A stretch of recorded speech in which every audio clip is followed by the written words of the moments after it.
Halo, kali ini kita akan membahas tentang stoik sesuai request teman kita.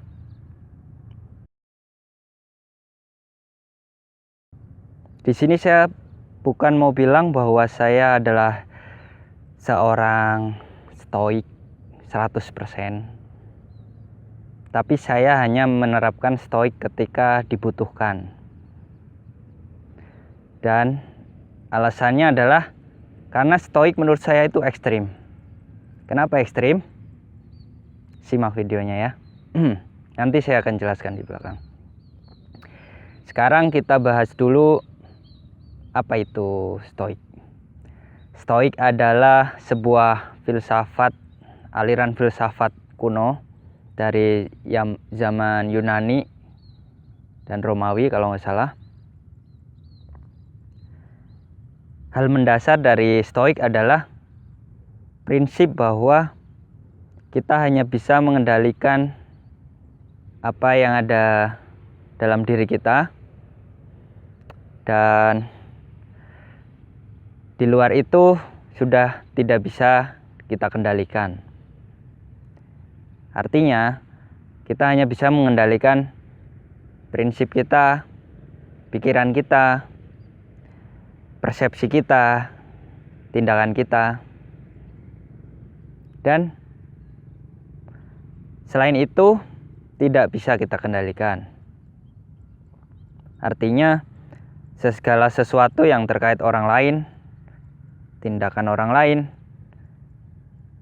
pikirannya, persepsinya, itu di luar kendali kita.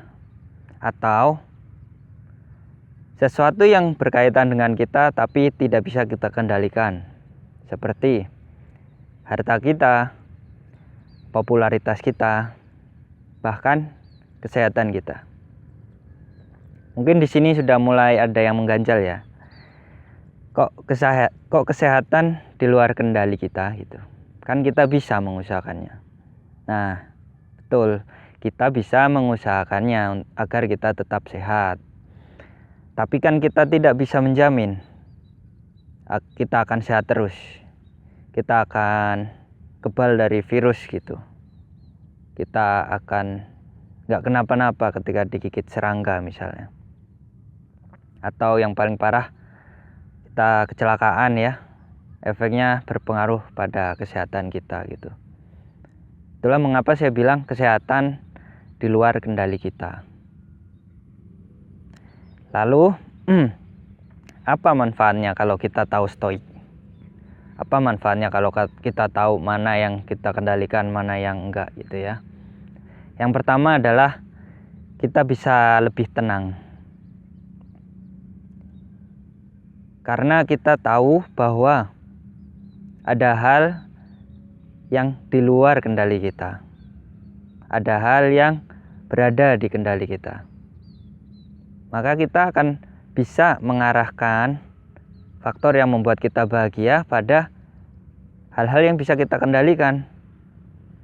Sehingga kita akan bisa mengurangi harapan-harapan pada hal-hal yang nggak bisa kita kontrol atau nggak bisa kita kendalikan. Dengan sedikit berharap pada faktor eksternal, maka hati akan lebih tenang. Yang kedua, lebih fokus. Kita tahu bahwa faktor eksternal bukan kita yang menentukan, maka kita bisa lebih fokus pada hal-hal yang bisa kita usahakan. Kita bisa memfokuskan pikiran kita, energi kita, waktu kita untuk hal-hal yang di bawah kendali kita. Lalu yang ketiga adalah kita bisa lebih mudah bersyukur dan lebih mudah bahagia tentunya. Kenapa begitu? Karena dengan stoik ini kita bersyukur bahkan ketika hasilnya belum ada. Jadi ketika kita sudah mengikhtiarkan dengan maksimal, sampai situ saja kita sudah bersyukur.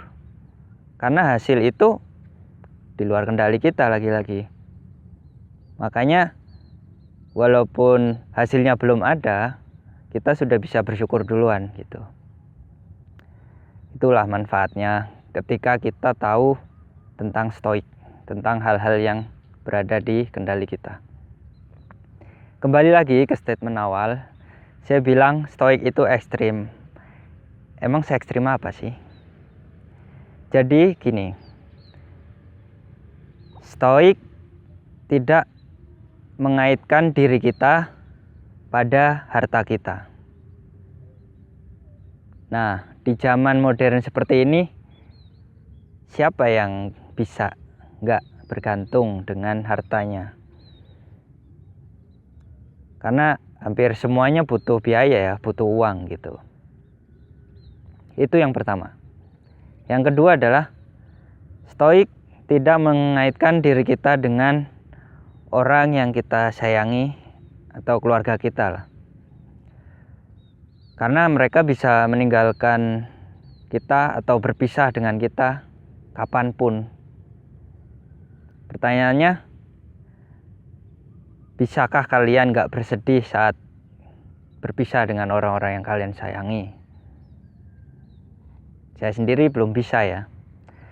Itulah mengapa saya bilang stoik itu ekstrim. Makanya saya bilang di awal, saya hanya menerapkan ketika dibutuhkan gitu. Sekarang pertanyaannya adalah, kapan saya menerapkan stoik? Yaitu kalau saya ya, saat membentuk kebiasaan baru atau menghilangkan kebiasaan buruk. Jadi karena kita tahu bahwa stoik hanya berfokus pada hal yang bisa kita kendalikan, maka ketika membentuk kebiasaan baru itu akan lebih fokus pertama dan lebih mudah bersyukur. Jadi ketika kita melakukannya, bahkan hasilnya belum kelihatan pun kita sudah bersyukur. Dan ketika kita melakukannya pun kita fokus pada usaha kita gitu. Kita tidak berharap mau mengubah hal-hal di luar kendali kita.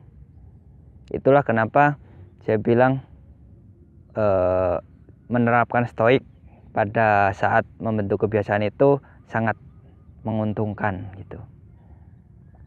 Nah, mungkin itu saja dari saya. Kalau teman-teman punya cerita tentang stoik atau misalkan punya pengalaman saat menerapkan prinsip-prinsip stoik, silakan komen di bawah boleh, atau DM saya ya.